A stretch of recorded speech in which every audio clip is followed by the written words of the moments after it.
Hello, everybody, and welcome to another amazing episode of The Never Games. Please find us anywhere you get great podcasts, give us a like, a follow, and subscribe. On today's episode, Trevor is .03 hockey rinks tall, Tom pipes Noel's cake cup, and Noel stands over the broken bodies of his enemies. Enjoy Season 3, Episode 11, The Beef Jerky Business Card.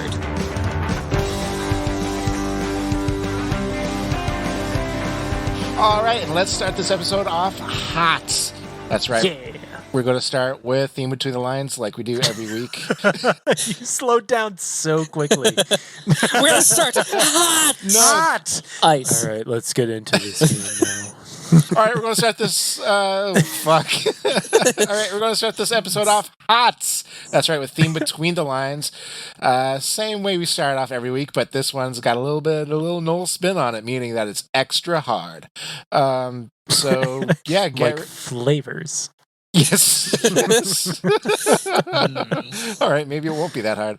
Yeah, so I will ask you guys a series of questions. Y'all just have to figure out what the theme is. And I bet you that you won't. Number one. Oh, you guys ready? Yes, let's Yes. do this. For the listeners, it's trivia questions, and all the questions revolve around a theme.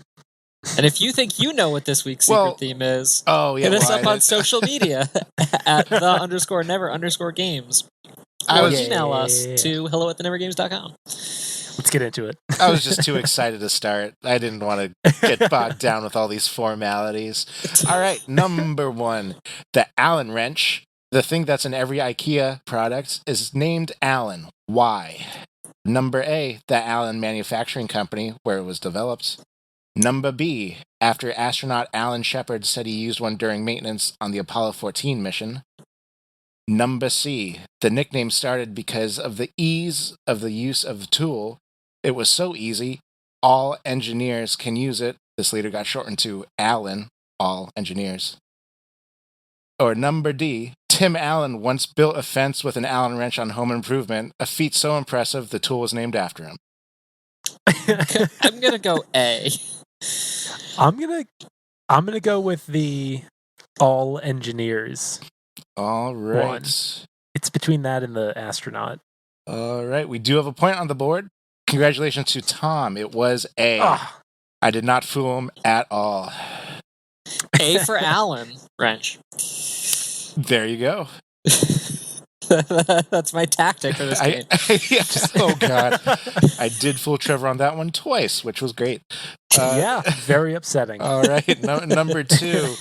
Of these four things, which is not poisonous to pigs? Deadly nightshade, acorns, mint, or mustard seeds? I'm pretty sure Which it's is- Deadly Nightshade. Which is not poisonous to pigs. Deadly nightshade, acorns. I'm pretty sure pigs can eat Deadly Nightshade. All right. I will agree with Tom, I guess. Sounds pretty confident. All right. Both of you got it wrong. It is, in fact, very deadly to pigs. Yeah. Fooled me again, Noel. I think- Fooled me again. I think, Tom, you might be thinking of goats, which can eat like anything. Pigs have a very similar digestive system to humans. That so might be what it is. I was thinking of some barnyard animal that could eat Do you nightshade. guys want to give it a second go for no points, just for fun? It was Acorns. acorns. Mint or mustard seeds? Mint. I was thinking mint also, just because it's the outlier. It is mint. Yes, mint. Out of those four, it's not poisonous to pigs. In fact, it helps them. It's a antimicrobial sort of thing. Yeah. Hmm. Cool. All right, so no points on that one. Oh God, I only did 4 questions too. I really should do a 5th one. This one was so dang hard to make. I always do a 5th one, and I find it doesn't help. Yeah. All right, moving Yeah. right along. Number 3. What is the nickname for the full moon in April? Is it a flower moon, a mead moon, a sturgeon moon, or a pink moon? I'm going to say mead. I was liking that one too, but I need to make up a point here. I'm going to go sturgeon. Dear God, those were like the 2 easiest questions too. You guys are wrong again, both of you. Do you want to? Pink. It is indeed Pink Moon. Yes. That was gonna be my other guess. All right. So in a Never Games first, we are moving on to the fourth and final question. With Tom leading 1-0. 1-0. Good old soccer match of a theme between the lines this week. All right. As depicted in the show Scrubs, a patient was diagnosed with acute intermittent porphyria. This was only discovered after the patient's urine sample had an odd reaction to sunlight. What happened to the piss? It started foaming. It solidified into a pea cube. It turned purple, or it got fizzy. I'm going to make Trevor answer first. I'm going purple. It's purple. No! It is indeed purple. Trevor, you made up the point deficit, and within about half of a second, Tom took it right back. So congratulations to Tom on this theme between the lines. And if you think you know what this theme is, and don't worry, there is a theme. I'm not crazy. Give us a shout out on social media or email us at hello@thenevergames.com. All right. This is the Never Games. My name is Trevor. I am the CEO of Stickerbox Studios and the producer here at the Never Games. My name is Tom O'Brien, and I recently discovered that Robert Pattinson wants to be your source of microwaved spaghetti in a hamburger bun. Okay, all right. My name is Noel McGinnis. I'm the bad boy of podcasting, and this is the Never Games, the #1 podcast to not still mention that one thing. Hello, everybody. Yeah, and we're not gonna. Not mentioning it. That's as close as we're getting to it. So, guys, is this important, Tom? Do you have? Is this no? No. Good. Okay, good. I'm worried Trevor's thing is also not important. No, it's very important. Okay. It is my game for this week. I am super excited. I think we should just get right into it. Unless, Tom, your thing's important. No, I was just going to talk about Robert Pattinson not knowing what time is. Well, okay, let's talk about that for a little bit. Yeah, okay, fine. Is this when he was Batman? So there was apparently a New York Times article that was an interview with Robert Pattinson getting ready for the new Batman movie. And the interviewer discovered that Robert Pattinson wants to corner the market on a convenience food that is microwaved spaghetti in a hamburger bun, which is I previously mentioned, but also that apparently he has no concept of time. That and you want to focus on that one rather than the easiest market to corner. It's only him. So apparently he will send somebody he'll think he'll send somebody an email once a week. And it'll be 12 times in a day. Yeah, well, he's or British, you'll start a conversation with him and be interrupted, and he'll feel like that conversation was 2 years ago. Yeah, but he's British, right? It's in a different time zone. It works differently over there. Yeah, it's in the one that goes 1,000 times as fast. That's yeah. It's weird. It's got something to do with neutrinos and gluons. That's true. He is a gluon. But I'm more convinced about about this lukewarm spaghetti torpedo that he wants to make. Yeah, it's a weird thing. I woke up yesterday and Allison was like, I just read the weirdest article about Robert Pattinson. And I was like, the guy from Twilight? Which apparently he was so sick of fans liking Twilight during the last 2 Twilight movies, he didn't shower. So that he would just stink and fans would leave him alone. It's a weird man. I could totally see him do that, yeah. I do that, and nobody wants to come near me in the first place, so... Right, but you haven't made your Twilight. No, I did, but thank God nobody's seen it. I've seen it. I'm wondering, the only thing that can make sense for this, I don't know, Robert Pattinson's Sauce Boss torpedo thing, is that it's just something that, again, I'm using the British card, they just like over there. I've never been there, but... No, clearly you haven't. Yeah, so... Apparently, he also, yeah. in this interview, ruined a microwave because he was like, he He's rapped. product testing. Yeah, no, he was talking to the interviewer and he's like, I'm going to cook something. Is that okay? And they were like on Skype. The guy was like, that's fine. He was like, all right, so spaghetti, sauce, bun, wrapped in aluminum foil.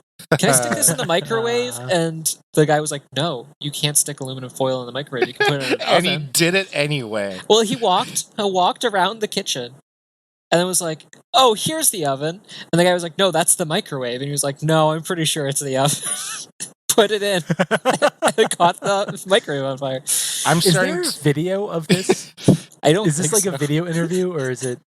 They did it over Zoom, but I don't think it was recorded. It's on the best of Shark Tank episodes.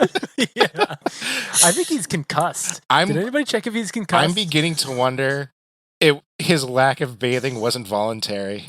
Like, yeah. if some I showered like 20 minutes ago. I don't know what you're talking about. Don't worry about it. Oh my God. I just need to get clean from all these Robert Pattinson facts. Let's say we do something about that, huh? Yeah, I'm so excited. It's my turn to do a game this week.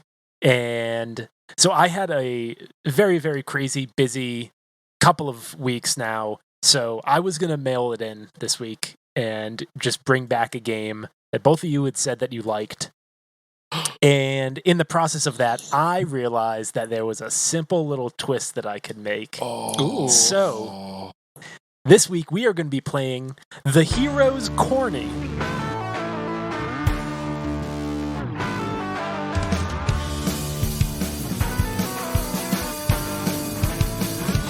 Yeah. Whoa.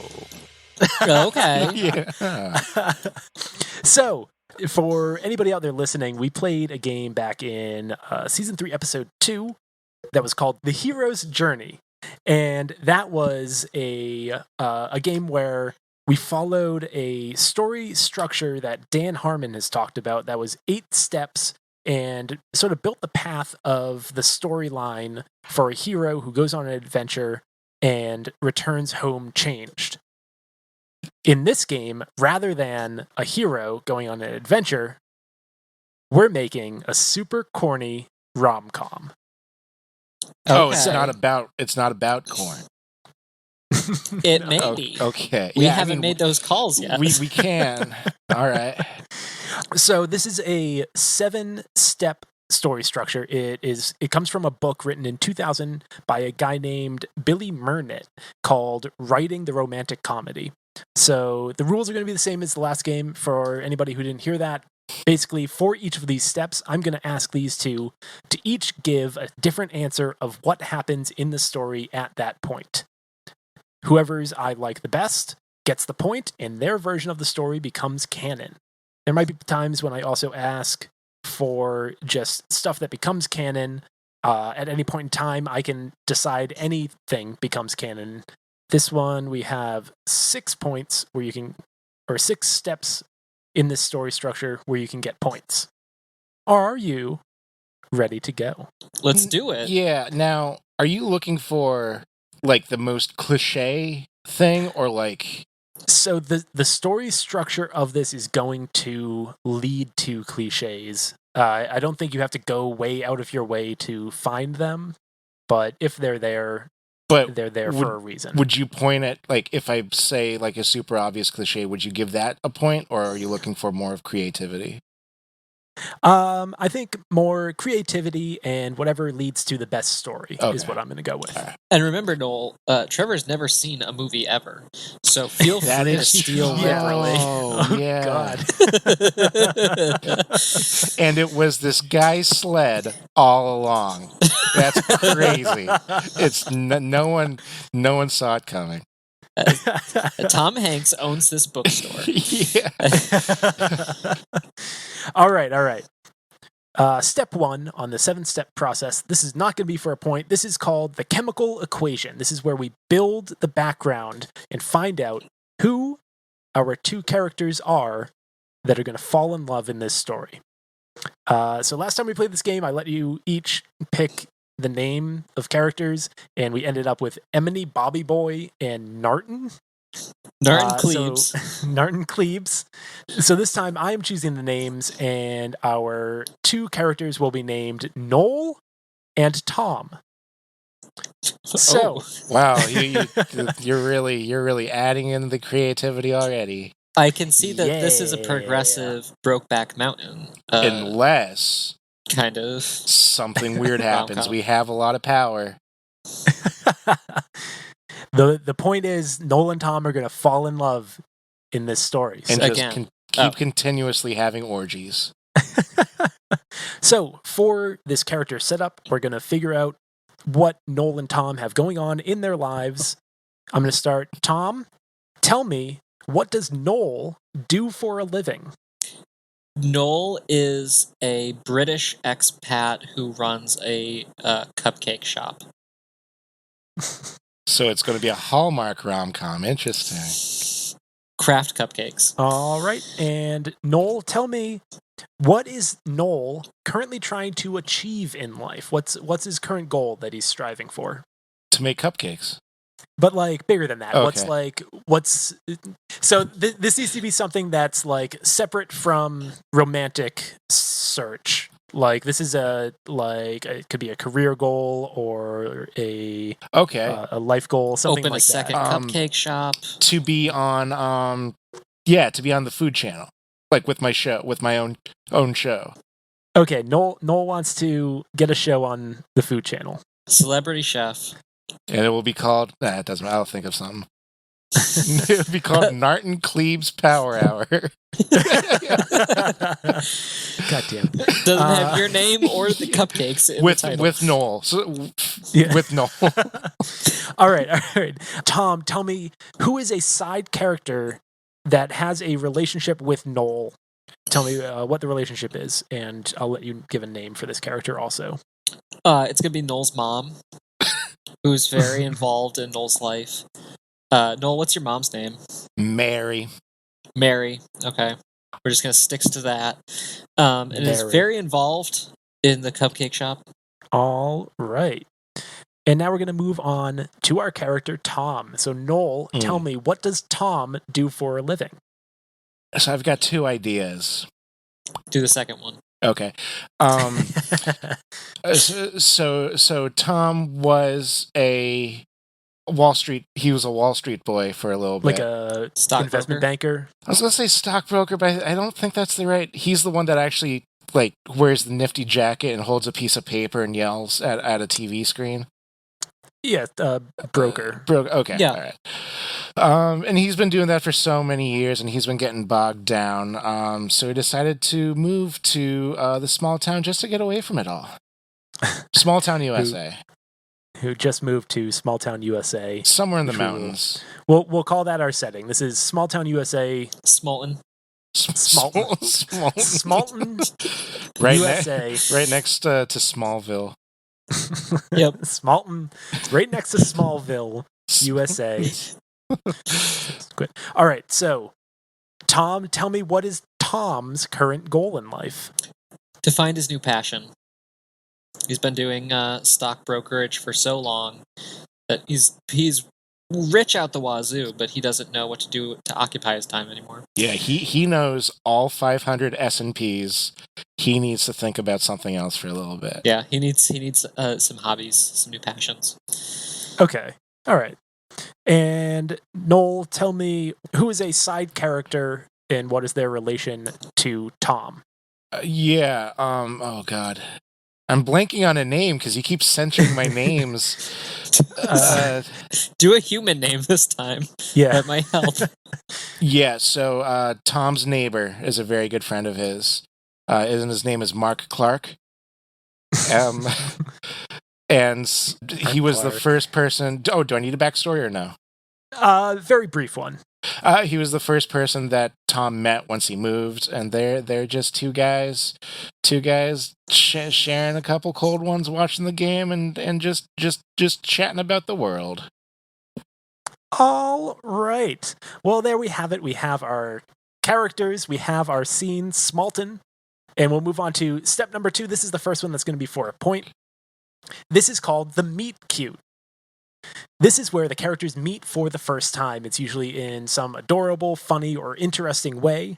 When they meet, sparks fly immediately, even if their relationship kind of starts off on the wrong foot. So, for a point, I'm going to have each of you give me a different answer. Where do they meet and what happens? Wait, We'll start with... Are my cupcakes specifically British? Did Tom say that? Your Noel, character Noel, is a British expat. Oh, that's right. So they are kind of specifically British. Okay. So, okay, we'll start with Noel. For the meet cute, where do they meet and what happens?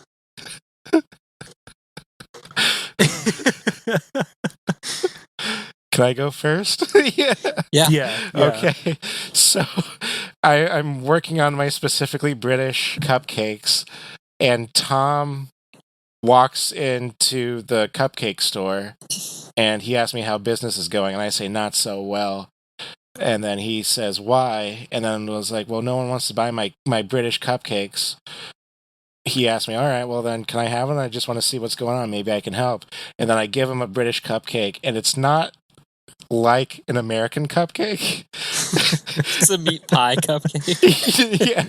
No, it's more of you guys know bread bowls. Yeah.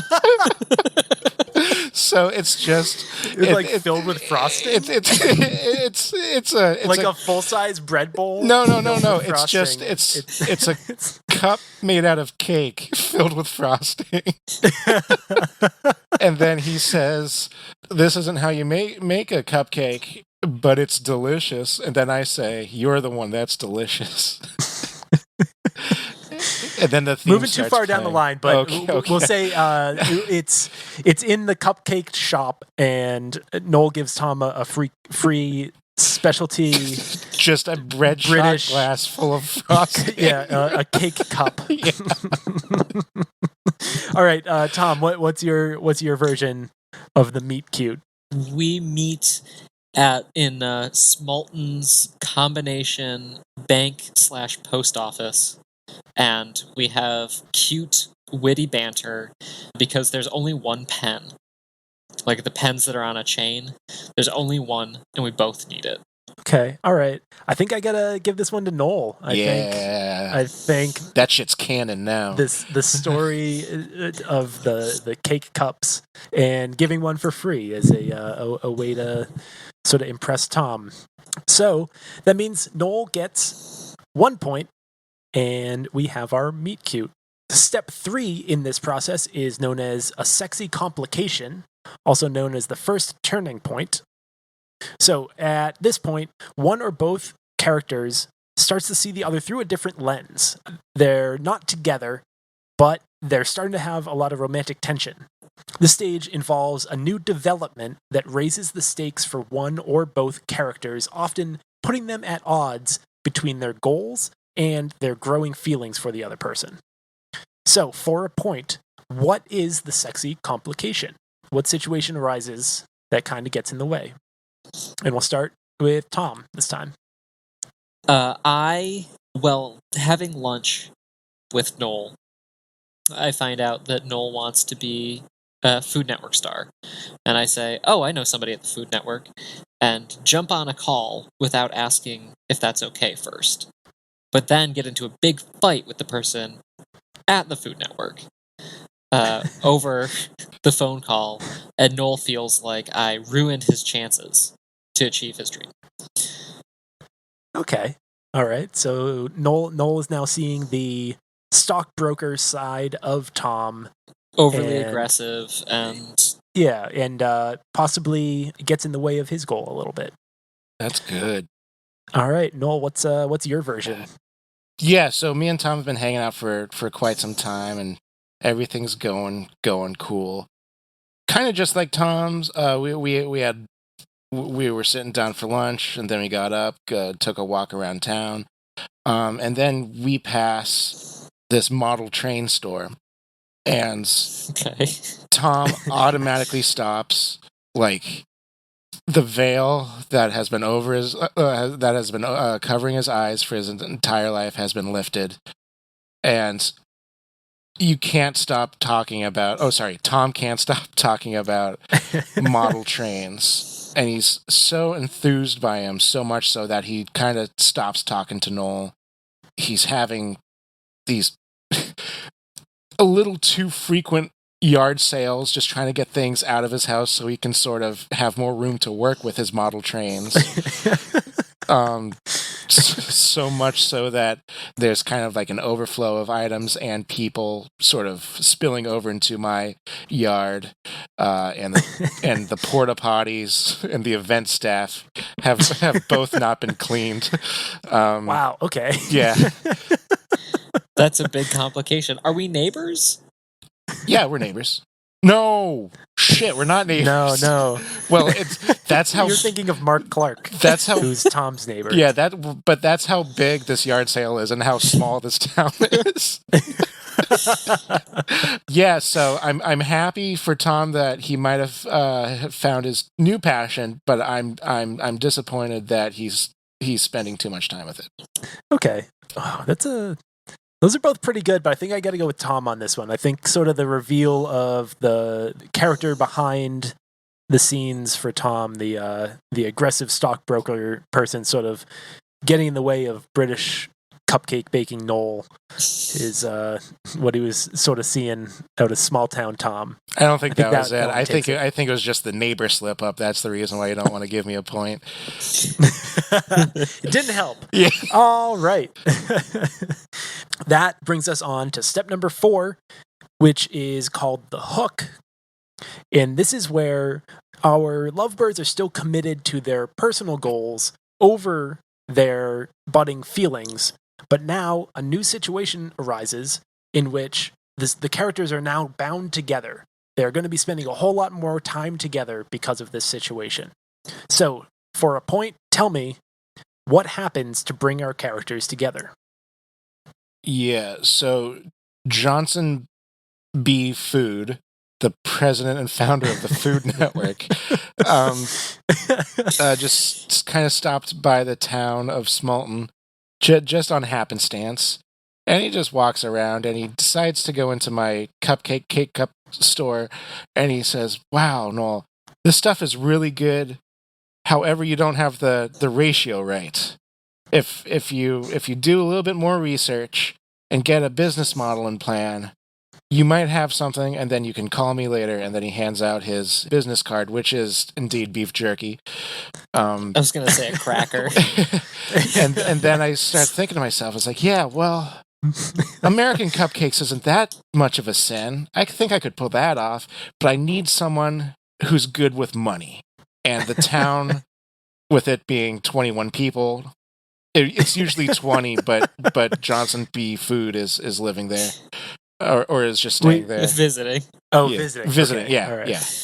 So it's 21 like now. But once he leaves, it's 20. So there's not that many people in Smalton that are like experts in finances and all that. So there's Tom, and he knows the most about it. All right, that's good. I like that. Tom, what's your version here? Give me a second. I've been trying to think about this. I love the idea of the beef jerky business card because it it forces you to actually like use the business card and call them back before it goes bad. Well, it doesn't really go. It's cured, so it doesn't go bad. Soon. It can keep in a pantry. All right. Here's mine. Still having not found my total passion, I'm still getting involved in some business things. Tom is still getting involved in some business things. I want to separate the two of us. Tom is still getting involved in some business things and gets a call from a friend of his that there is some property that is going up for sale in Smalton and could be a great investment. Realizing that the rate of returns are really great, Tom buys it without looking and then discovers that one of the properties he's purchased is the cupcake shop, making Tom Noel's new landlord. Wait, so you didn't know what you were buying? You just wanted to buy it anyway? Yeah, because I'm crazy and rich. Okay. Yeah. Checks out. This is a tough one. So yeah, it's basically Schitt's Creek or a sitcom right now. The Schitt's Creek, the sitcom that won all those awards for being best sitcom. Okay, Schitt's Creek or another sitcom. Basically, we have either Noel sees an opportunity to join the Food Network, but needs Tom's help, or Tom becomes Noel's landlord. I think I'm going to go with Tom's answer on this one. I think it seems more feasible that Mr. Food would not be coming to Spalton out of nowhere. But his sick aunt lives in the next town over. In Smallville. And Lex Luthor's just tearing that shit up. I think. I don't know what happens. I've never seen it. Yeah, no, that's pretty accurate. Yeah, okay. So, Tom is now Noel's landlord. They're going to be seeing a lot more of each other. And that brings us on to step number 5. And then we kiss. The romantic tension reaches its boiling point, and it finally happens. They kiss or more. And then we kiss twice. What? Chris? Oh my God. However, it's not all good. One or both characters has jeopardized their chance at achieving their goal. Sometimes this causes them to find a new goal. For a point, whose goal is now jeopardized and why? This one, I think we start with Tom on this one. Yeah, I think that Tom's goal is jeopardized because he has. Part of what I envision of this scene. Is that okay, Trevor? Yeah. Okay, so after having bought the cupcake shop, sight unseen, discovers that there's a lot of problems. Tom is in the cupcake shop all the time, like doing repairs. The back kitchen is a mess.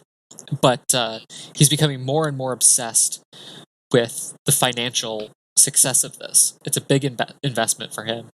And a lot of his energies, instead of going towards finding a new passion, are just going back into money.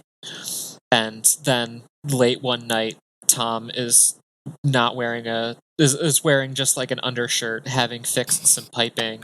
Just an apron. Well, and Noel's like, "Can you give me a hand with this giant mixer?" Wait, did you like plumber's piping or like cake piping? Plumber's piping. Okay. Not a vat of cake piping. And it's like, "Hey, can you give me a hand with this giant mixer?" And I'm like, "Sure." And I'm trying to hold it, and it rocks, and it explodes batter on both of us. And then our eyes meet, and there's a spark. All right. Noel, what you got? I don't know. Like, I want to say something really stupid, like, I forgot to lock the bathroom door and he walks in on me or something like that. And there's, ew, what's that smell? And then we lock eyes. I'm going to give you a chance to come up with something else, Noel. Oh, man. I'll give you an extra second to think about it, Noel, because Tom, you have to give me something that jeopardizes one of their goals. I think Tom's goal is jeopardized because he is becoming re-obsessed with financial. I thought that was Tom's goal. We never really specified what Tom's goal was. Well, Tom's goal is to find a new passion. Yeah. Oh, yeah. Okay. Well, I guess opposed to purely being obsessed with money, and the money obsession is taking over again. All right. So, Tom, being the money cruncher that he is at my shop, and this is over the course of time. He's taken a look at our books, and we realize we're pulling in less and less customers every book period. Quarter or week or two day. halves. You know what? Per trimester. The British way. Yeah. Yes. And tensions sort of get riled up when Tom is trying to explain to me how we need to make more money and how we need to diversify our culinary portfolio. And then I'm pretty steadfast, and I was like, "Hey, well, we have two things only: cake cups and American cupcakes." And it's been going fine so far. The company's still open, and I refuse to do much of anything to change on that. And then Tom's like, "You know what? Just give me a second, hear me out." And then there's like a montage starting, and he secretly has been learning to bake to sort of connect with me a little bit more. And he makes something like a flan. And then I try the flan, and then I look deeply into his eyes, and then we kiss like 3 times. Okay.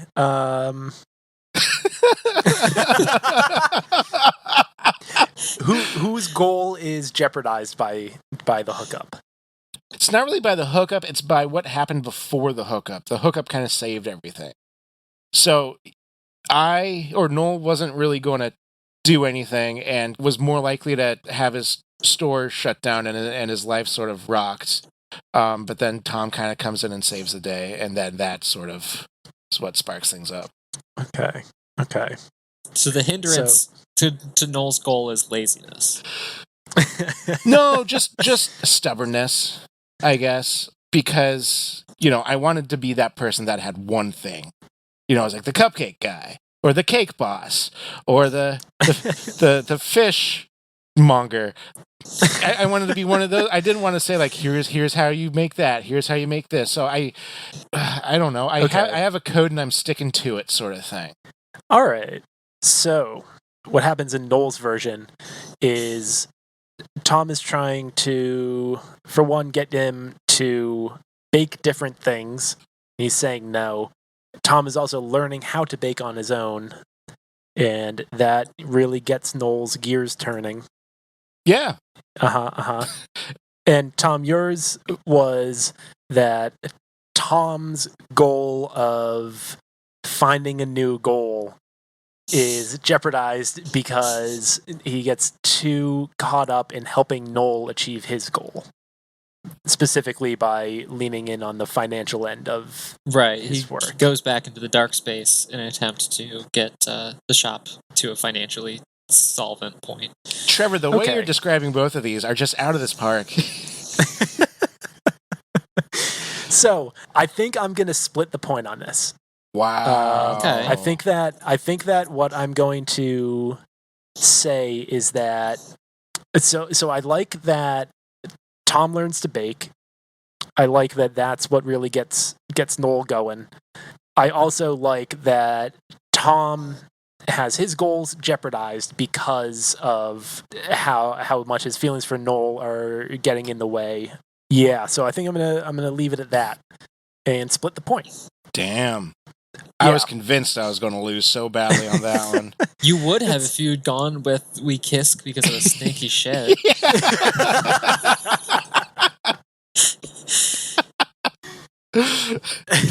Yeah, probably. Absolutely. Yeah. Okay, so that brings us to step number 6, known as the dark moment. So, the consequences that happened in the last step have come to fruition. And at this point, because of that, a secret or some hidden motive gets revealed. This is the all is lost moment in the story where one character, where the characters split up and they swear that they'll never go back. You think that the relationship is over and seemingly done forever. So, at this point, I need you to tell me, what is the secret motivation that gets revealed? Or the secret or the hidden motivation?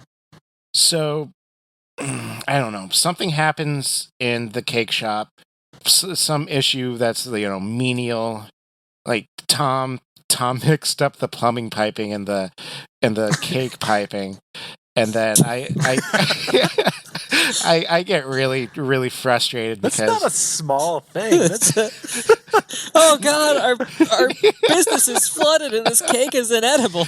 No. It's chocolate cake day. It's just like loose pipes and loose piping around. I don't know why you get those mixed up. But anywho, there's a steel bar in my cupcake.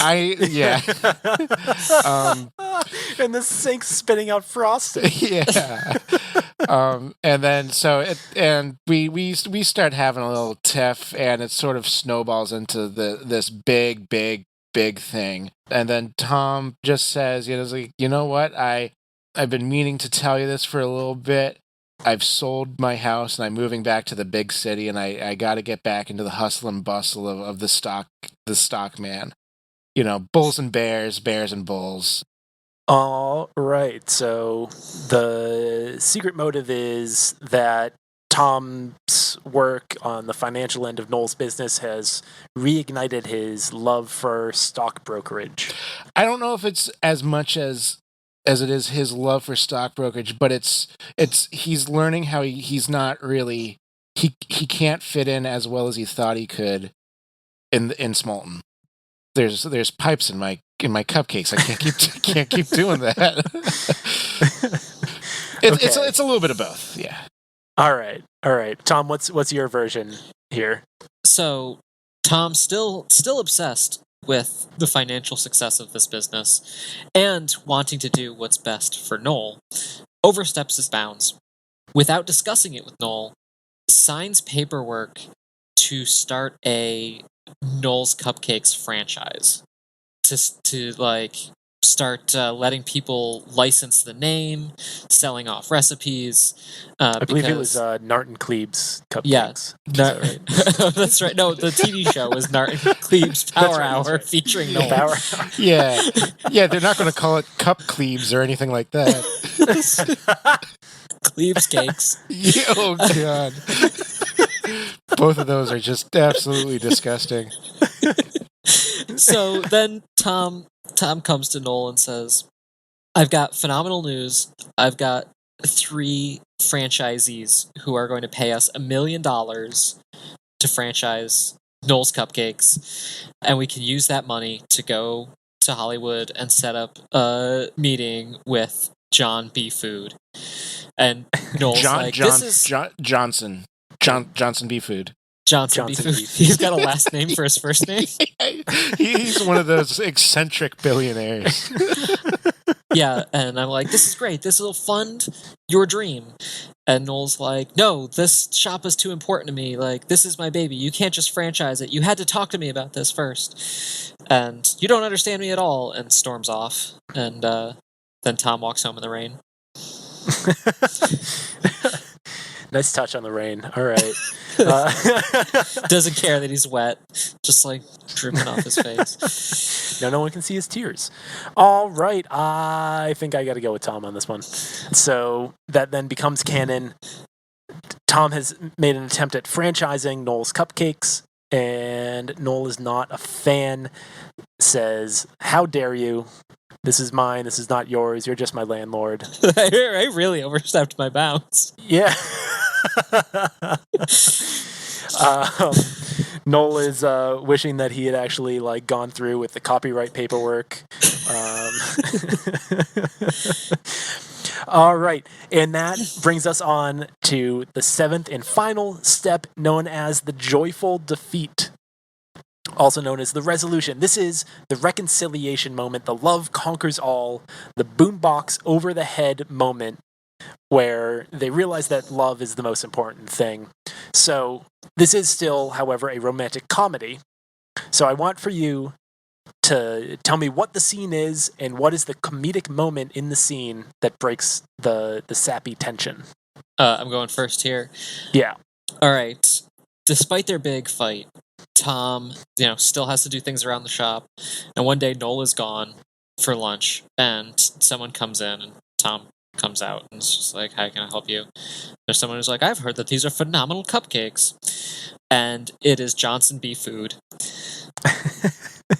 having come looking for, and Tom sells a food cup, or what was it? A cake cup. A cake cup.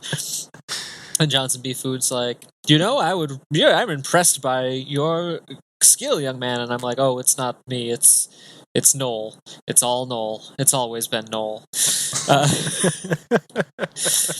And was like, I'd love to have an audition with this Noel for the Food Network. And I'm like, well, that's great.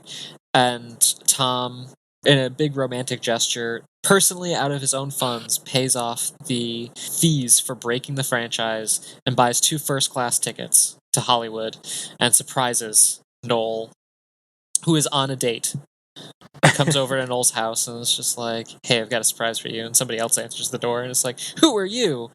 And it's like, I'm Narton Cleves. And I'm like, leave Narton. This doesn't matter. I got you tickets, first class tickets to LA. We're gonna be on Food Network. And then Tom discovers. Well, I don't know if this is the next step, but the like as end credits roll, Tom discovers that his passion was carpentry, and he is now a set carpenter. Like after doing all the repairs on the cupcake shop. I just love how you have this entire movie going, and then right before the credits, it's just ... By the way, he was also a carpenter. Yeah. He's been doing carpentry this whole time, fixing up the cupcake shop. He discovers it's his passion, and he's a set designer for Noel's Narton Cleves Power Hour.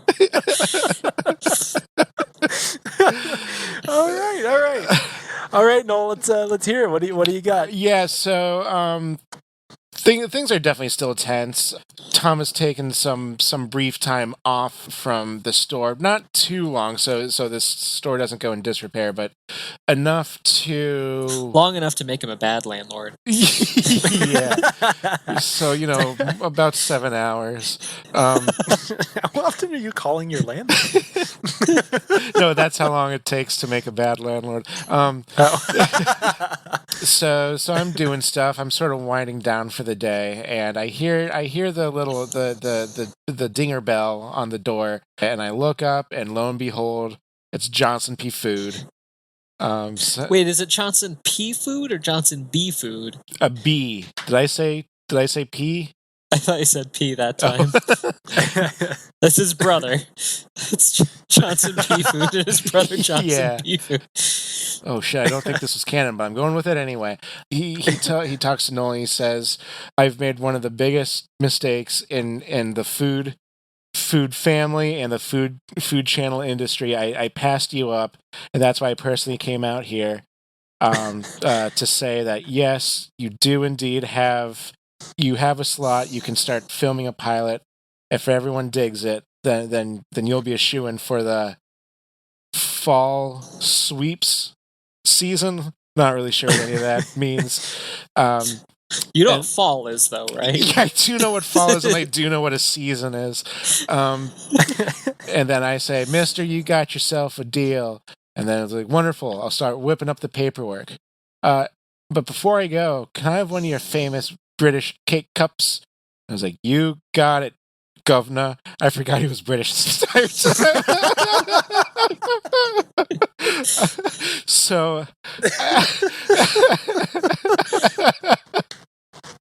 So I go back.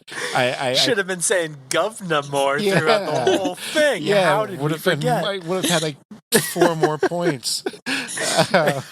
So I start making this single craft cake cup from scratch, and I present it. I box it up, and right as I'm boxing it up, I see it, and then I'm just looking up at just nothing, mulling things over, and I look at Johnson B. Food.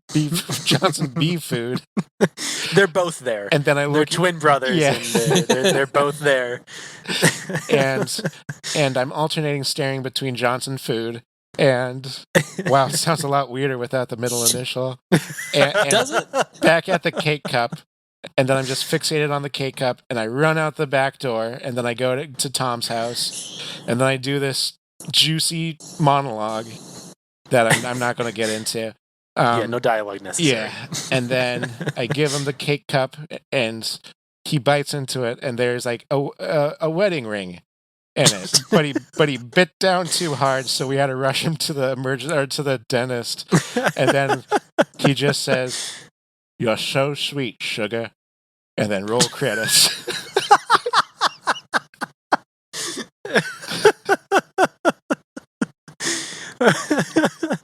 Okay, first off, I love how hard both of you are trying to make Johnson B. Food part of this story. Yeah. I think I've said no like 3 times now, but now you've both decided that you don't have a choice. Oh my god, that's the first ever rom-com mutiny. I got to give it to Noel. I think Hey. the ring in the cupcake as the comedic moment where he like breaks his tooth and it like kind of ruins it. While also like kind of giving up on his dreams by running away from Johnson B and Johnson P food. Oh man. All right. Well, now that point is finalized, I'm really happy that you didn't talk about me potentially giving a wedding ring to Johnson P food. Yeah. No, I realized that. It was in the same cake cup.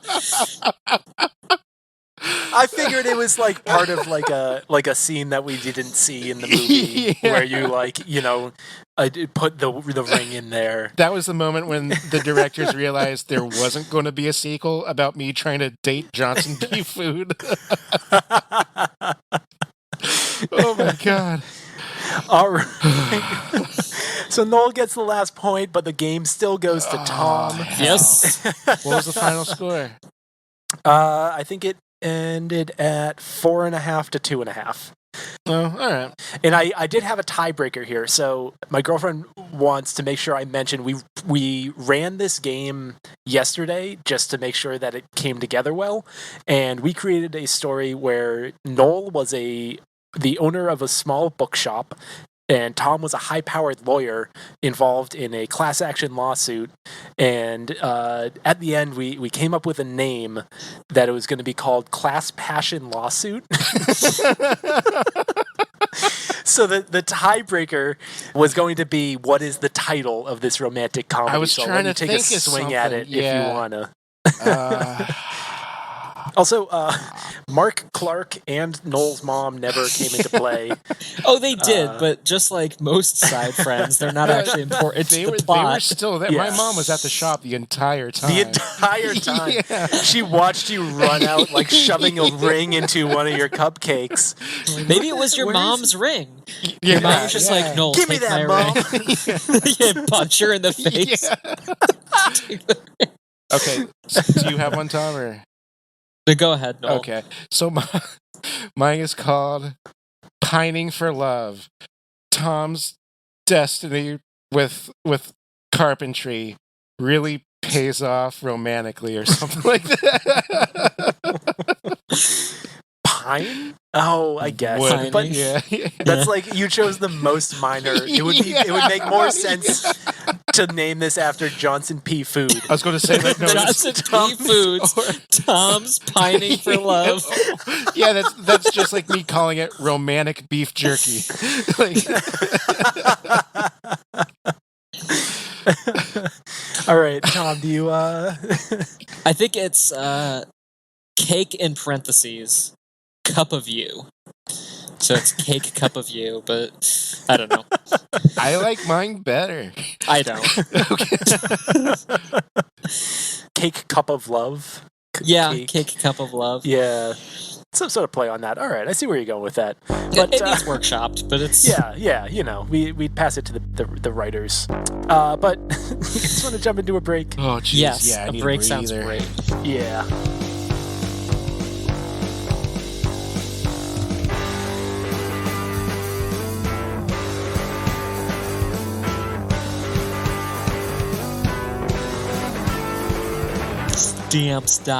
Stamps.com.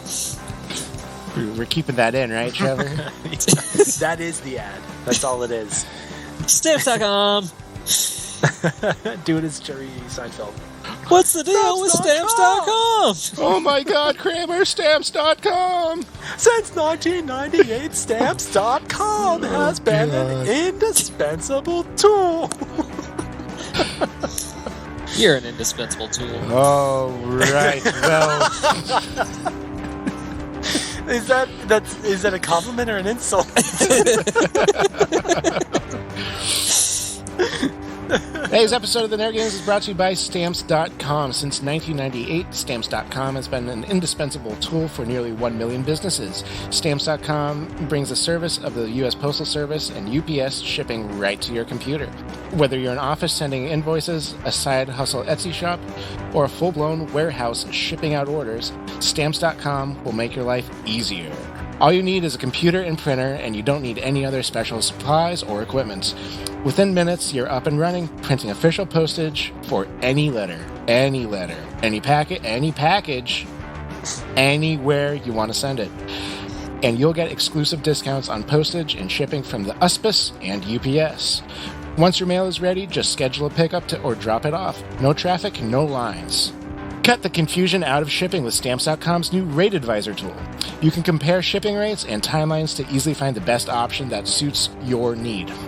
Save time and money with Stamps.com. There's no risk. And with my promo code POD, that's P-O-D, you'll get a special offer that includes a 4-week trial plus free postage and a digital scale. No long-term commitment or contracts. Just go to Stamps.com, click on the microphone at the top of the homepage, and type in POD. That's Stamps.com, promo code POD. Stamps.com. Never go to the post office again. Okay, everybody, time to reveal last week's theme between the lines. Did you guys guess it? I forget entirely what it was. No. The secret theme. The secret theme was Thanksgiving foods. Questions about the bald eagle, which Ben Franklin wanted to be the turkey, America's national bird, a potato that kills a man into the wild, the Irish song Zombie by the Cranberries, yams, and Wavy Gravy, head of security at Woodstock. Yeah. If you think you know this week's secret theme to Theme Between the Lines, hit us up on most social media at _never_games, or send us an email to hello@thenevergames.com. If you get it right, you'll get a shout out like Clarence B. From Minneapolis, Minnesota, who gave us the right answer to this one by sending in an email. So yes, if you think you know, find us, and you'll get a shout out next week. Yeah, and a handwritten letter. We're doing handwritten letters. That's right. Tom, you got to send one to Clarence. That's right, Clarence. He didn't include his address. Nobody's including their address in their emails. I don't know why. Why? Give us your address. Well, it's Trevor, the footer on my email. I send it to everybody. Ever since that quote-unquote succulent succubus happened with you, I feel like everyone's really sort of locking their doors at night a lot more. So. Around the country. Because we also give out their addresses on there, too. Yeah. So yeah. You'll get a special your address shouted out on air.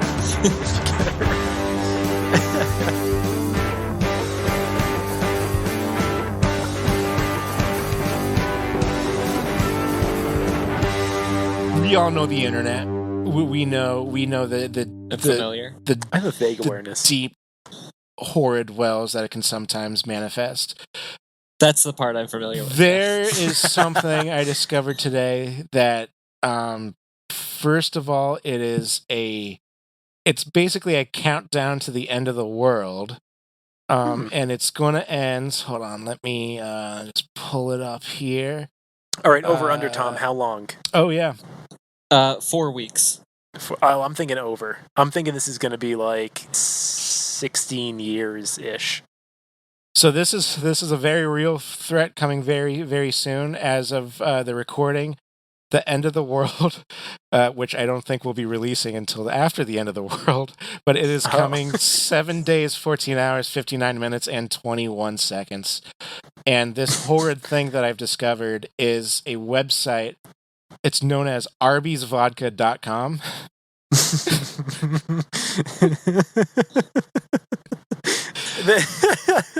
You know, like tequila, they drop like a scorpion or some shit in it. Yeah, it's just an Arby's roast beef sandwich sitting in a thing of moonshine. Trevor, you are not too far off. Arby's has joined up with Tattersall Distilling Company in Minneapolis. So that all of the Midwest is decimated already. Is that what's causing the end of the world? Yeah, it's directly linked to the Yellowstone volcano. But Arby's has teamed up with this distillery to make 2 different flavors of vodka: crinkle fry vodka and curly fry vodka. No. Trevor, Yeah. you got a No, week, dude. I'm cutting this out. This is not okay.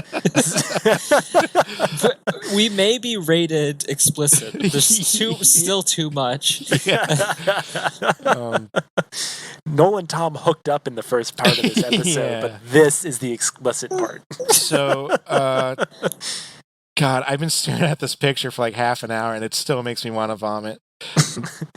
Yeah, Why do you keep staring at it? Because I'm counting down the days until my impending doom. Yeah. Wait, so is this actually a countdown to the end of the world, or is this just a countdown to the release of Curly Fry vodka? Trevor, I'm sad to say it's one and the same, my brother. There is no hope beyond us for forever.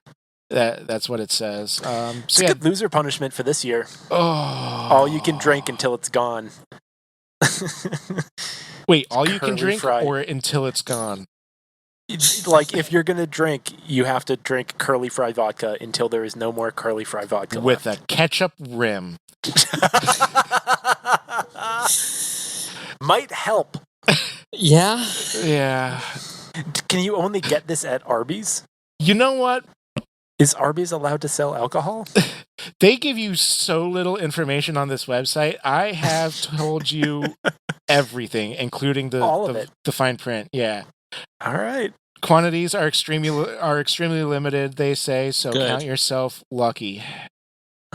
Oh God, I gotta get that taste out of my mouth. Yeah. You guys want to play God. a game instead?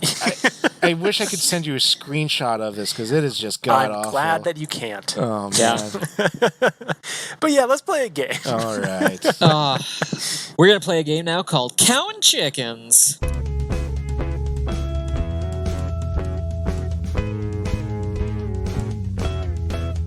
Yay! Yes, cow and chickens. Yes, cow and chicken. No, it's counting chickens, Noel. You doofus. You piece of shit. Trouble in Paradise.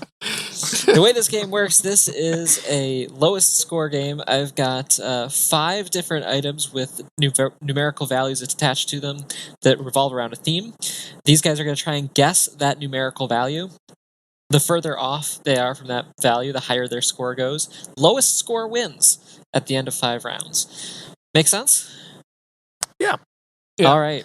Yeah. Well, today's theme, I hope that you guys are okay with this because the numbers are potentially big. Oh boy. Wait, are we talking about, number of moons big or like bigger than number of moons? We're going to be talking about the height in feet of certain landmarks. Oh boy. Yeah, I don't like this. See, what's dangerous about this is there's no way that these landmarks that you've chosen are going to be in the same realm. Like, you're going to be like, how tall is the Washington Monument? Now, how tall is Mount Everest? And how tall? This is going to be another Mars-Jupiter situation. How tall is Plymouth Rock in centimeters? These are all man-made structures. Okay. I am not going in order of biggest to smallest or anything like that. You can suck it up. Oh boy. All right. I have no bearing on, like, how tall anything is in feet. Yeah, you ever go to a basketball court and you say, "Hey, man, that hoop's up way too high." Yeah, that is 18 feet easily. All right. Are you ready? No. As ready as you can be. No. Yeah. I still am having doubts about that. All right, let's All go. right. Number 1. Guys, how tall in feet do you think the Eiffel Tower is? Oh boy. No. I think it's not that tall. I think, like, a lot of the pictures, like, make it look taller, but it's actually not that big of a thing. Yeah, it's all about the camera angle. Yeah. And I'm talking to the tip, not to the height of the observation deck. 275 feet. Okay. So I have 2 ideas, and already both of them are they're within 300 feet of each other. So I'm already. No, I'm changing my. Hold on. Okay, go ahead. So, a hockey rink is 200 feet long. Okay, I didn't know that, but sure. Yeah. It's the only way Trevor can measure things. It's like, it's something I know the size of very well. I played hockey for a decade. And 200 feet is a good ruler, Yeah, it's a kind nice of. round number. It's not like, well, it's 37.28 feet. Like, that doesn't help at all. A football field is 300. Trevor numbers are actually better than America numbers. Yeah. Football field, I think, is 300. Yeah, 300, and then end zones are 10 yards each, so that's well, I another. was going to say, yeah, it's a 60.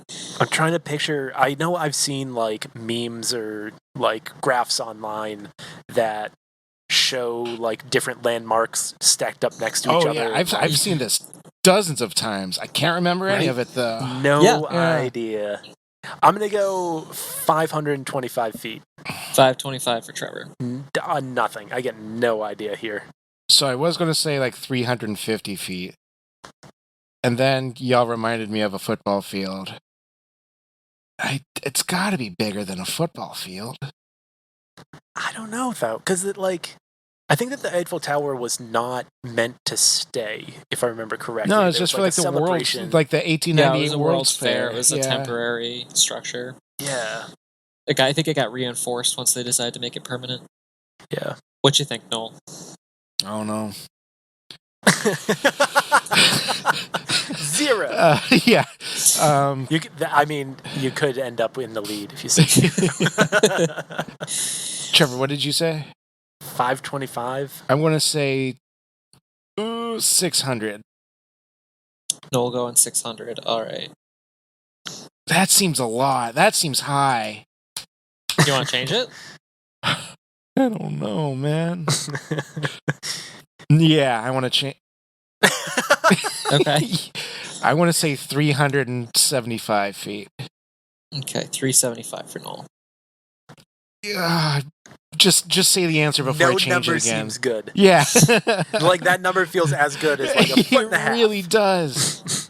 The correct height of the statue or of the Empire State Building. No. What? You just read the whole list. It was neither the correct of those height things. of the Eiffel Tower is 1,063 feet. Wow. Which means that after the first round, Trevor is in the lead with a score of 538, and Noel's in second place with a score of 688. It's all right, still so we're pretty anybody's close. game. 150 foot difference there. So, Oh boy. Wow. All right. This game fucking blows, dude. I love it. Next, I would like you to please tell me what you think the height of the Leaning Tower of Pisa is. Okay. Now, are you talking about the height now? Or the original height? Like okay. ground to the top? Or like to that corner rather than to the... Okay. Now this... If you're that precise, kudos to you. Yeah. Just making myself... I know the original height to the inch, Yeah. but it's tilted since then. It can't be that big, right? Right, yeah. I'm trying to picture, like, next to the Eiffel Tower, which I also apparently have no idea how tall it is. Also, it's getting smaller, yeah, right? It's sinking. Yeah. 7 feet. Okay. Sticking with that, Trevor? No. I'm going to let Noel give his answer first on this one. Yeah, I'm going to say 250 feet, which Okay. I think is like the perfect golden area of it's not that big now, but when it was built, you could see it for miles, sort of thing.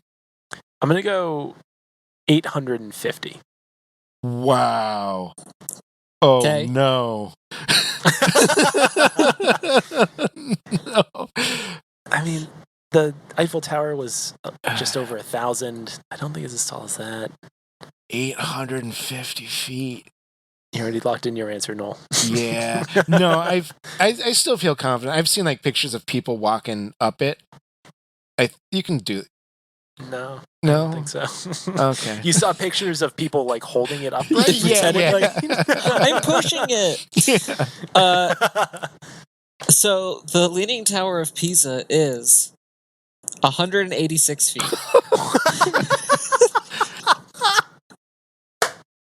Oh my god. Oh, I'm so bad at this. Again, I screwed you by having the big swing. So that gives Trevor a score of 1,202. And Noel was only off by 64. Hey. Which gives him a score of 752. We So we're keep still not all that far off from each other. we keep upping these scores. So like next week it's going to be like you have to list Stars in the sky. every famous irrational number or something like that. All right, next. How tall do you guys think Big Ben is? The clock in London. Oh, this is an easy one. I scaled up this in Assassin's Creed one time. So at least because everyone knows that Assassin's Creed is to scale. Yeah. Yeah, I think with the buildings it tries to be as accurate. It's pretty as accurate, possible. I know, with like the grid, like the city grid. Yeah, But I don't know and about, like big landmarks. I'm pretty sure. Is the Eiffel Tower really big and I don't know that, or is the Leaning Tower of Pisa really small and I don't know that? Yeah. Yes. And also, how tall is Big Ben? 850 feet. Okay. I'm going to say 500 feet. All right. The correct answer for Big Ben is 315 feet. How fucking tall is the Eiffel Tower? It's really tall. We already went over this, Trevor. It's like 1,000 feet. I thought it was not even. I thought it was much smaller. I thought it was not that big of a deal. Shit. All right.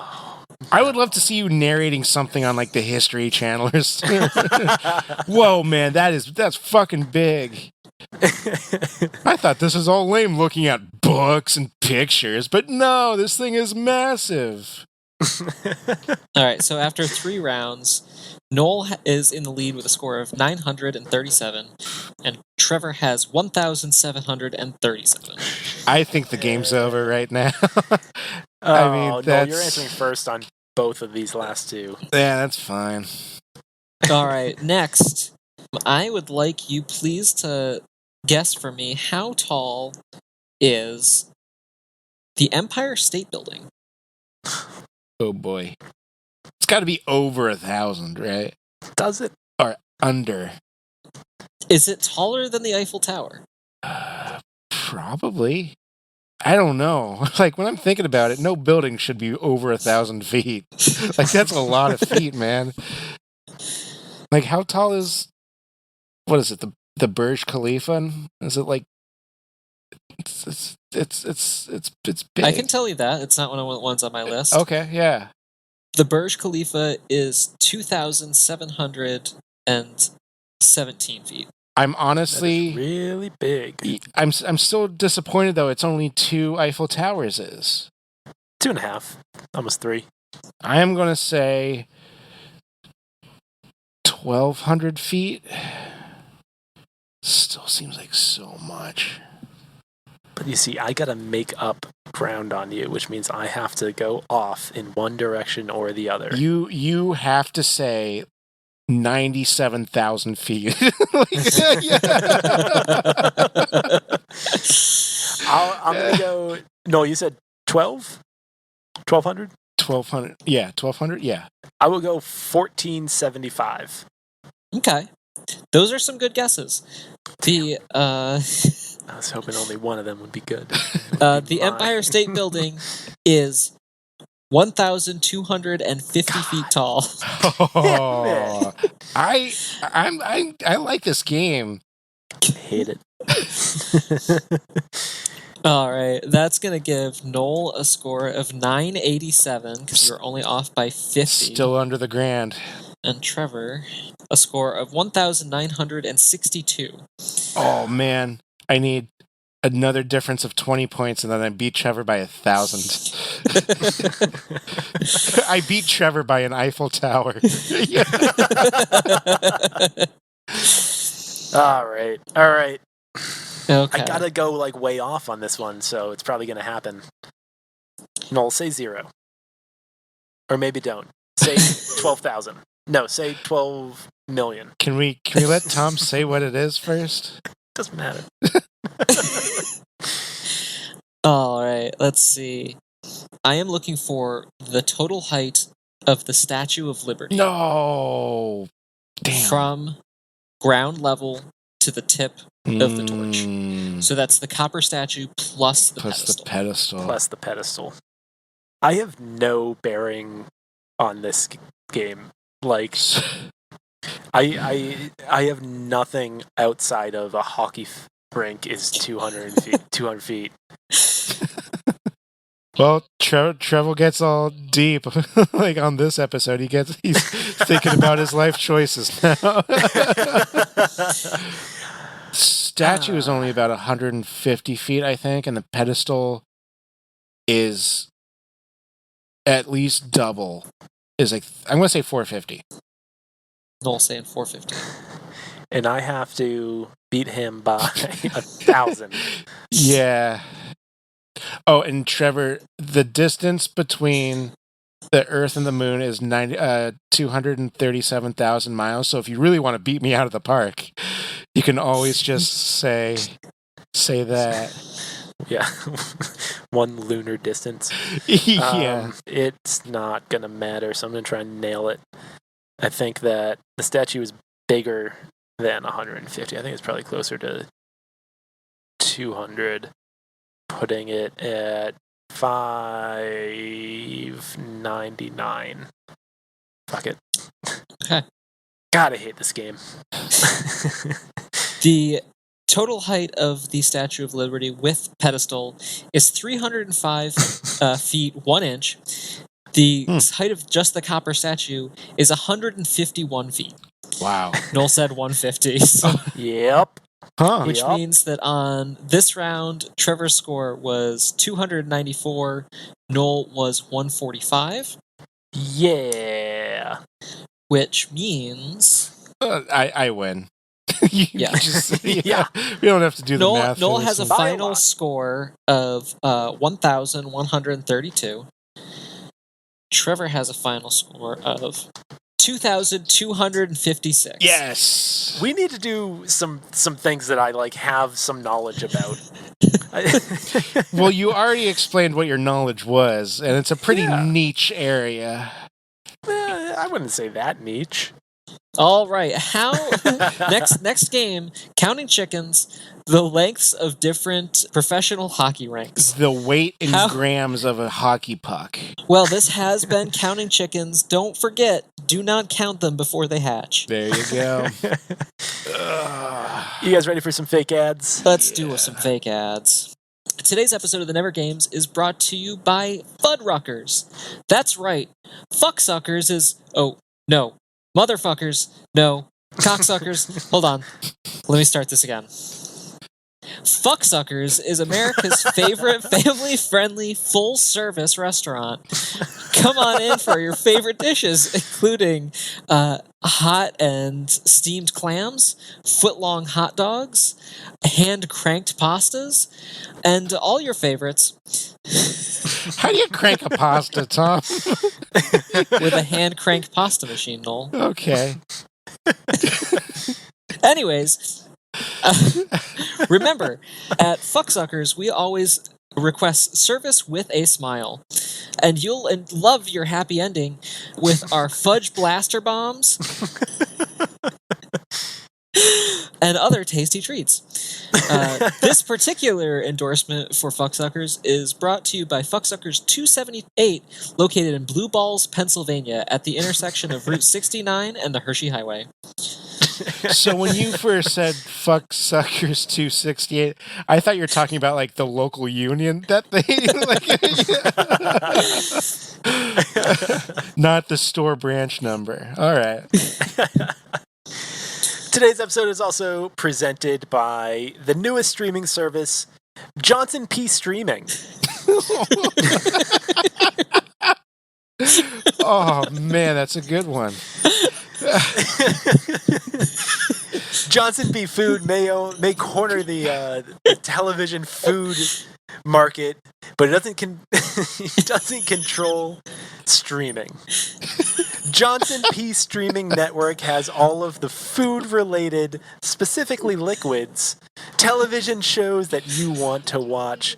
The Great British Boil-Off is the newest sensation where we make pastas and I don't know, I got nothing more, but Johnson P. Streaming.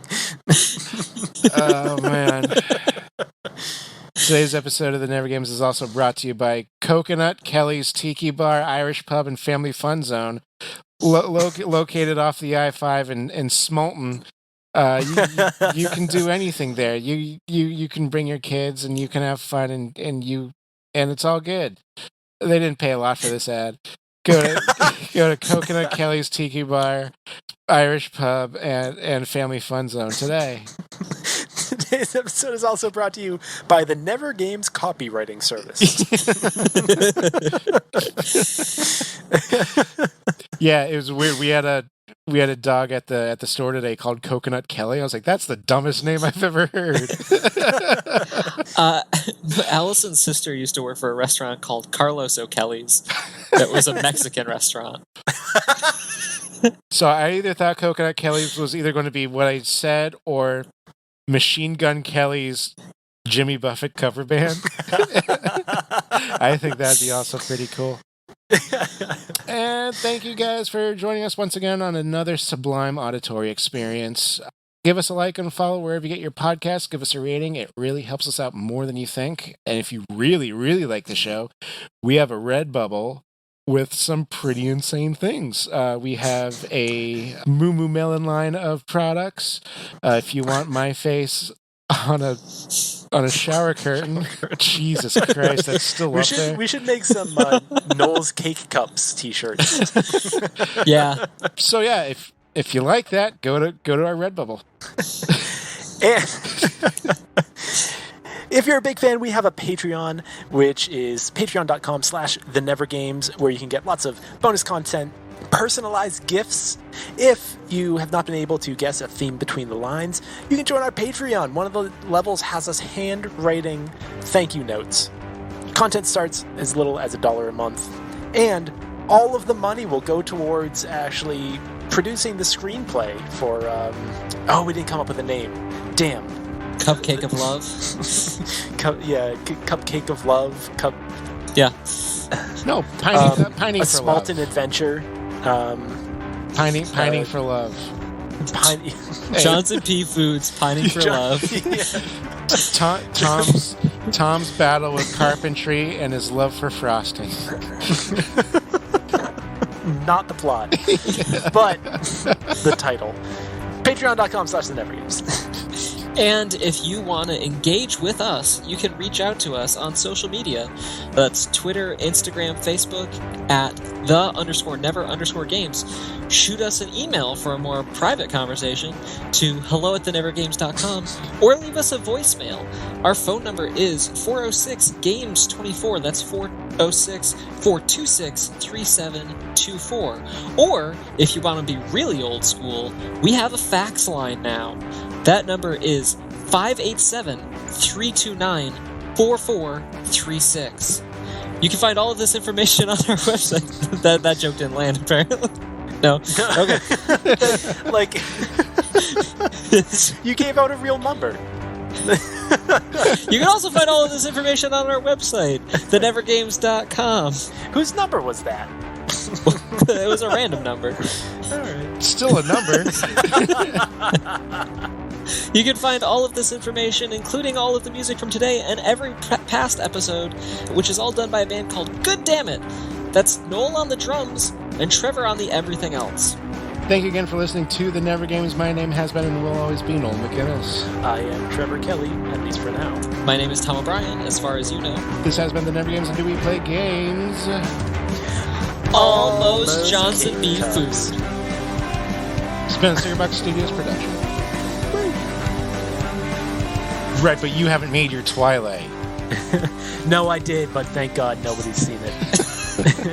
I've seen it.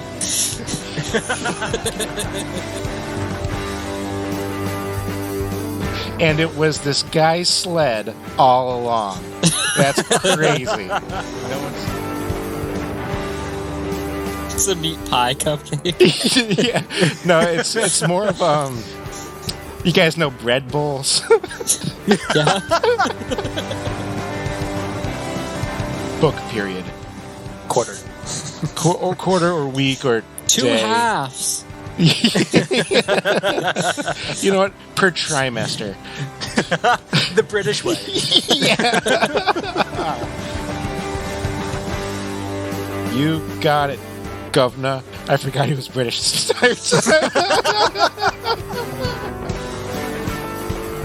You have to drink curly fried vodka until there is no more curly fried vodka With left. a ketchup rim. I love the idea of the beef jerky business card because it it forces you to